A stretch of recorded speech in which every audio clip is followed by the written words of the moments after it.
Hey everyone, welcome back to LightHearted. I'm Britton. And I'm Rachel. Today we're talking about something that we all do, telling ourselves lies. You know, those sneaky little thoughts that hold us back, make us doubt ourselves, and convince us of things that actually are not true. Yeah, we are talking about the lies that we tell ourselves, why we believe them, and most importantly, how to challenge them so they don't control us anymore. And let's be so for real right now. Some of these lies are deeply ingrained into our brains. Yeah.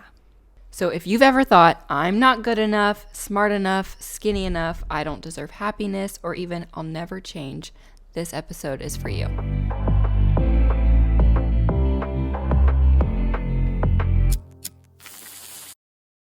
Let's unpack it all and figure out how to break free from these false thoughts, or as we like to call them, limiting beliefs. Okay, so first, why do we even believe these lies? Logically, we know they're not true most of the time, but somehow they still feel extremely real. I think a lot of it comes from conditioning, what we grew up hearing, past failures, or even just fear. Our brains are wired to look for patterns. And if we've ever felt rejected or failed at something, or have even been criticized, we start to internalize that.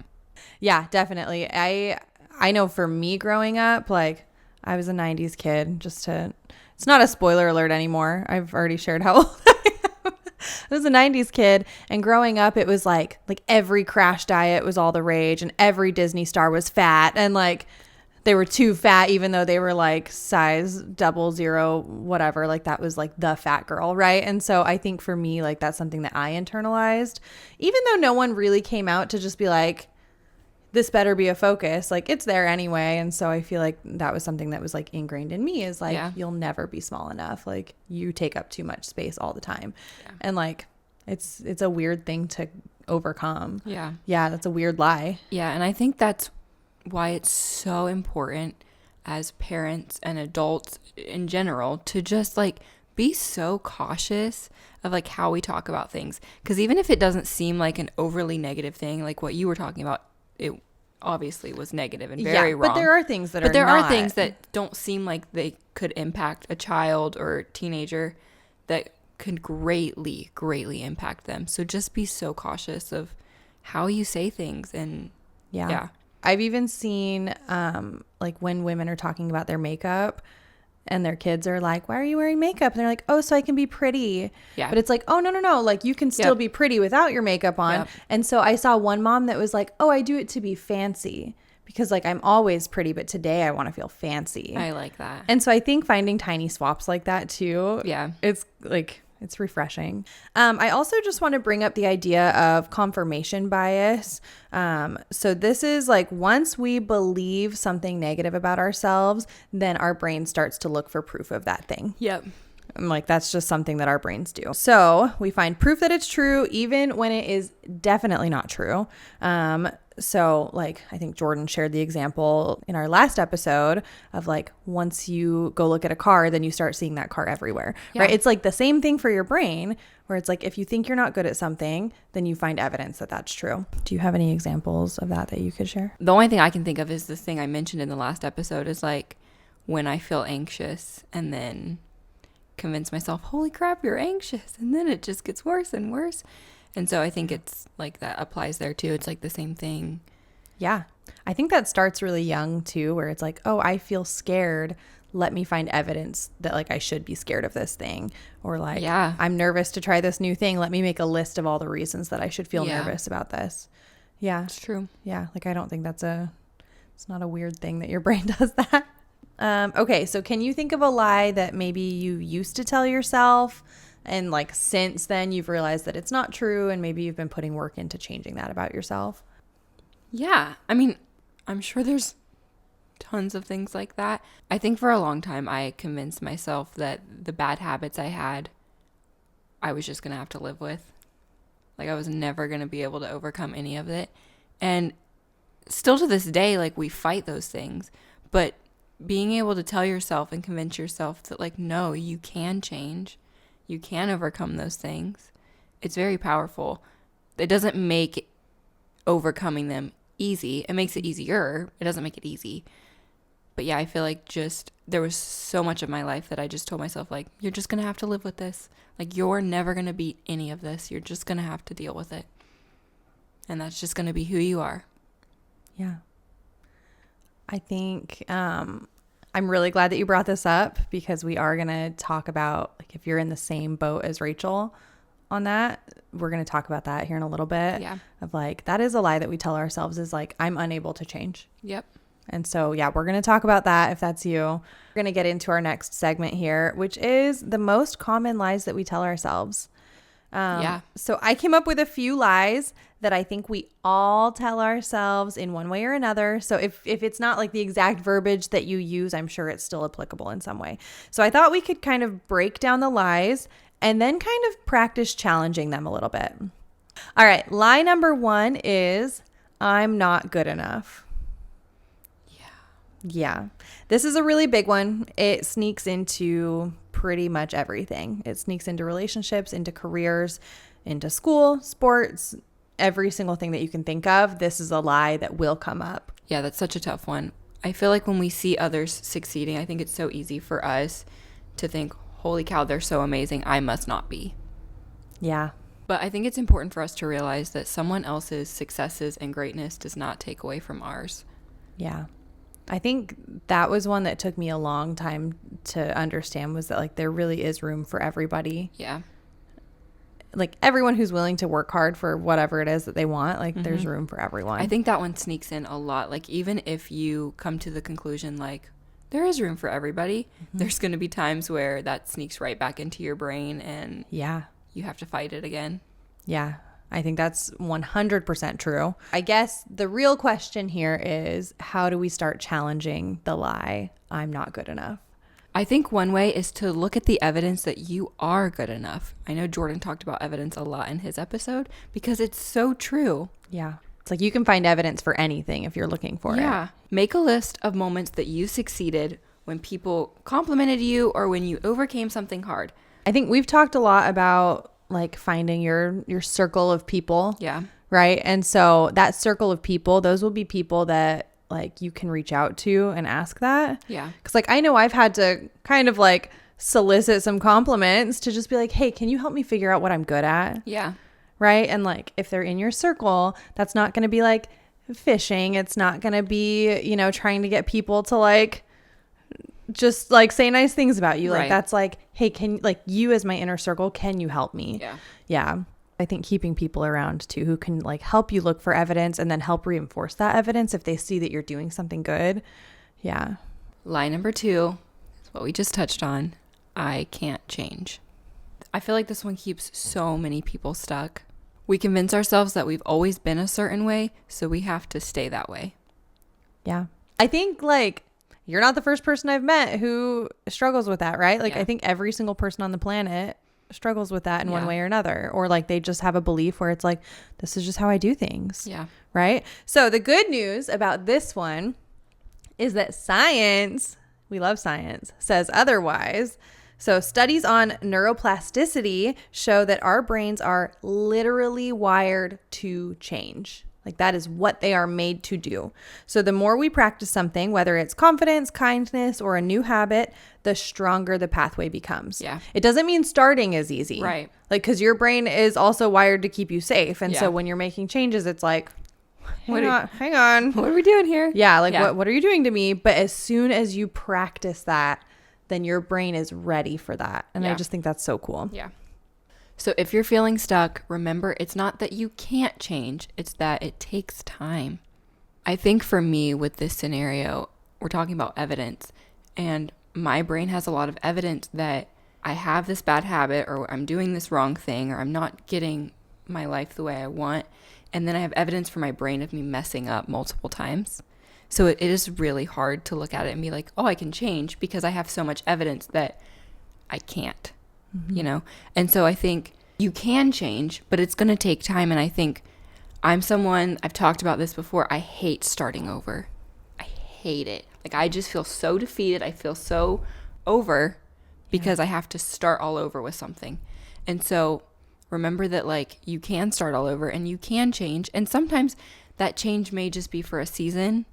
and you might fall back into things. We hope not. Yeah. Like, we hope But not. it happens. But it happens, and it's okay, because I know that, like, I mean, I struggle with that, and I know that so many of you probably struggle with the same thing.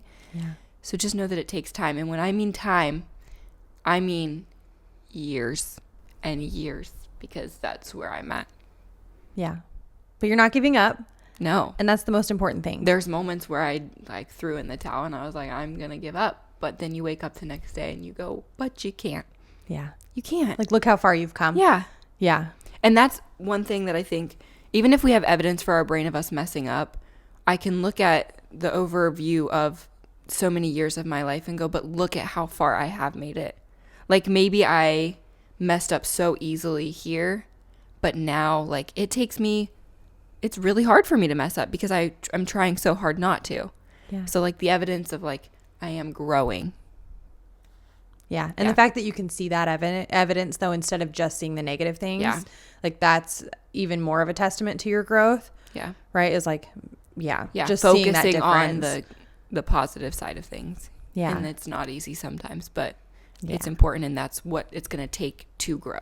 Yeah. And it's going to get you further. Yep. For sure. All right. Line number 3. This is one that has hit me hard in life. And it's that I don't deserve to be happy.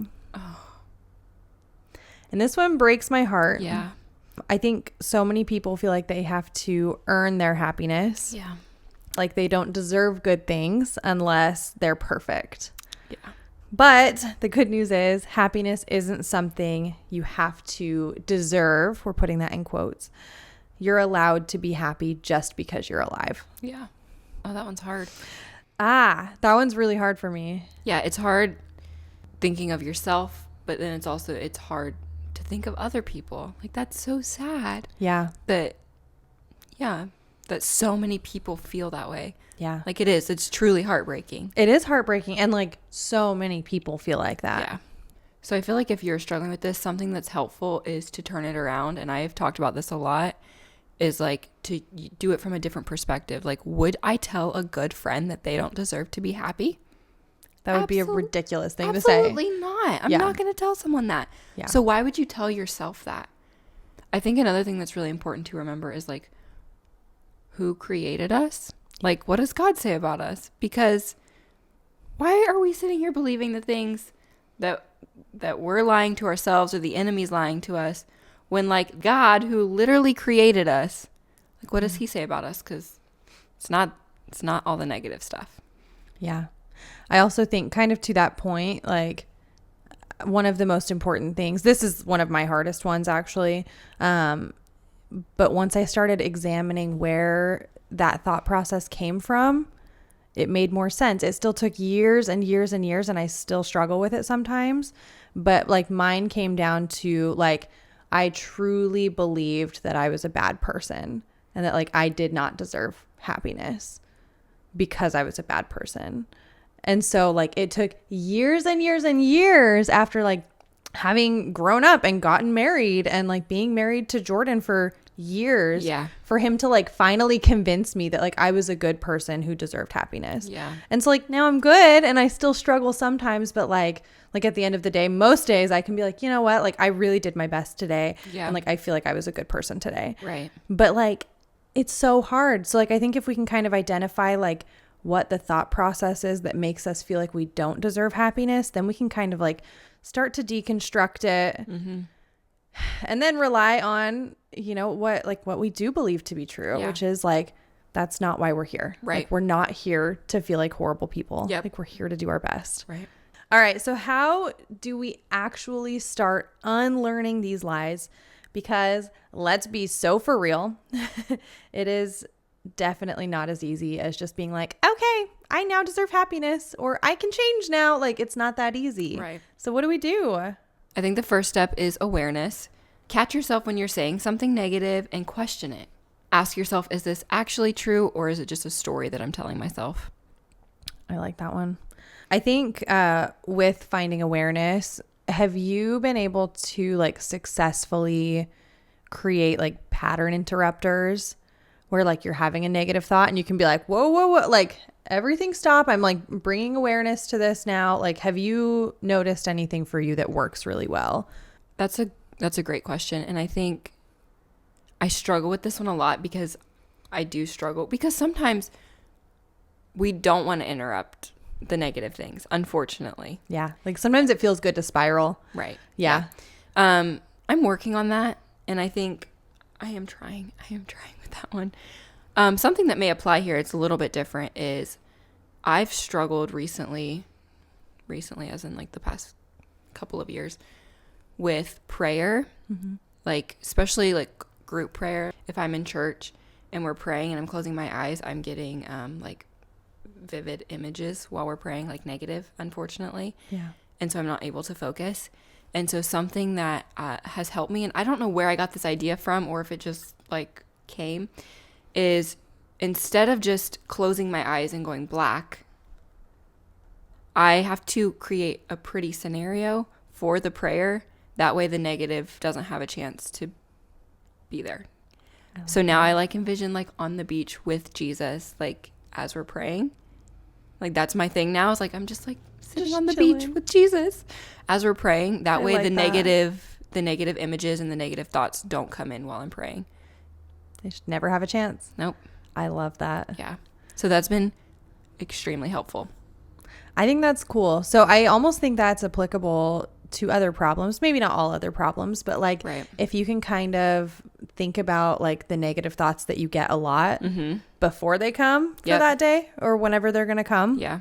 And you can kind of come up with like a problem solve for that where it's Yeah. like, you know what? Like I have negative images. Let me think of positive images. Right. Like normally I feel like this when I go do this thing, like let me think of a way to Right. spin this in a positive way. Right. And negative things are sometimes going to come at random times. So you can't like fully prepare for it. Like as with prayer, like I know when I'm going to pray. So I know like when to do that. But I feel like, yeah, you can come up with some things like that. Yeah. To just like. Yeah. Just be ready. Have it there. Yeah. Yeah. I think that's really awesome. I love that.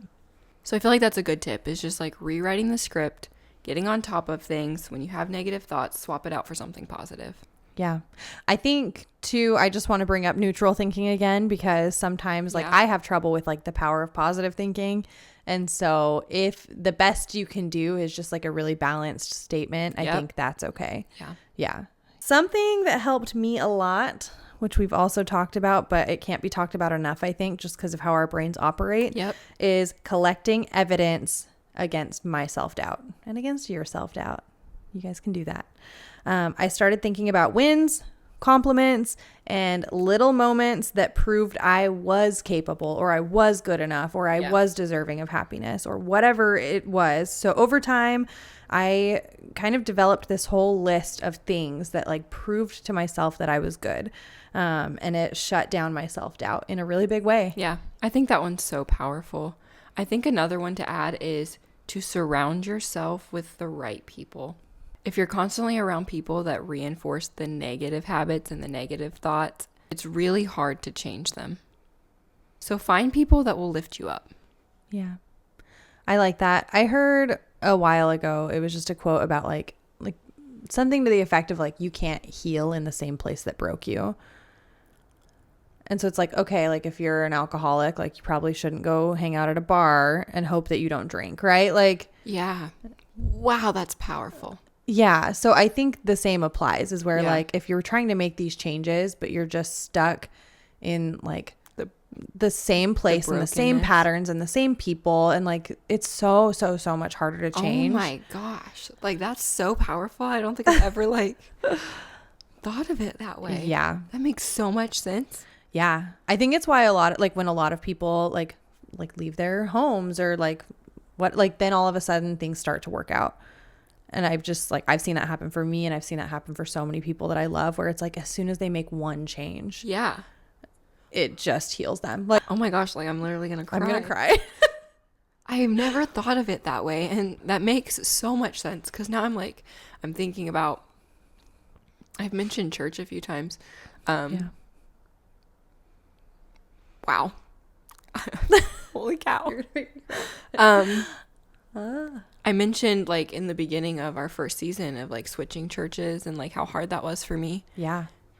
But now like thinking of it like that makes so much sense because there was no way of healing in the previous church I was in. Not because it was a completely horrible negative place, but because I was so broken there and had been hurt so many times that like there was no way of like moving forward and healing there. Yeah. Yeah. That's amazing. Wow. I just never thought of it that way. Yeah.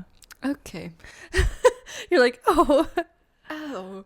I know for me it was like my hometown, like when I moved away, like that's when I was like I can be whoever I want to be now. Yeah. Yeah. And like that's when I started to heal myself. It's true. Yeah. Forgot we had those. Do you need one? Probably. I feel like you make me cry. I don't know. I feel like when I'm prepared for things, I don't get super emotional. Like we prepare for episodes. Yeah. So I'm not getting super emotional all the time. But when it's something like that I'm just not expecting. Yeah. And it just like hits all at once. I'm like, oh my gosh. Like just popped into my brain. I was like, I remember hearing this. And I just love it. Okay. That was beautiful. All right. So our last thing here is that none of this is going to happen overnight.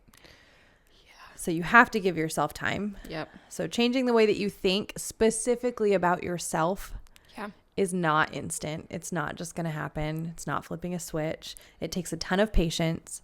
But every time you challenge a lie, you are taking back control of your own life. Yep. Yeah.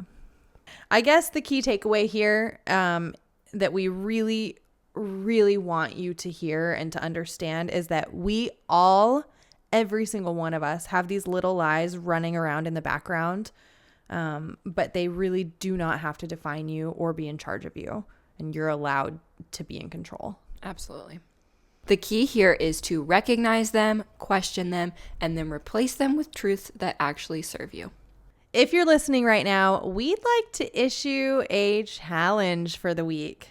Pay attention to the lies that you tell yourself this entire week. Yep. And when you catch one, rewrite it and then share it with us if you're willing. Yeah. We would love to hear kind of like it. how you flip that script. I think it's so cool to learn from We're going to everyone. try and do the same thing. Yeah. Well, we should do the same. We should like post it on social media this week. Yeah. Thank you for joining us today. If you're enjoying LightHearted, don't forget to subscribe and leave us a review. It helps us reach more people who need a little more light in their lives. And be sure to follow us on Instagram at LightHeartedPod to stay up to date with our episodes and for fun behind the scenes content. If you want to see us get ready to film these episodes, you can follow us on our own personal TikTok accounts. Those will be linked below along with everything else. Yep. And don't forget to stay lighthearted.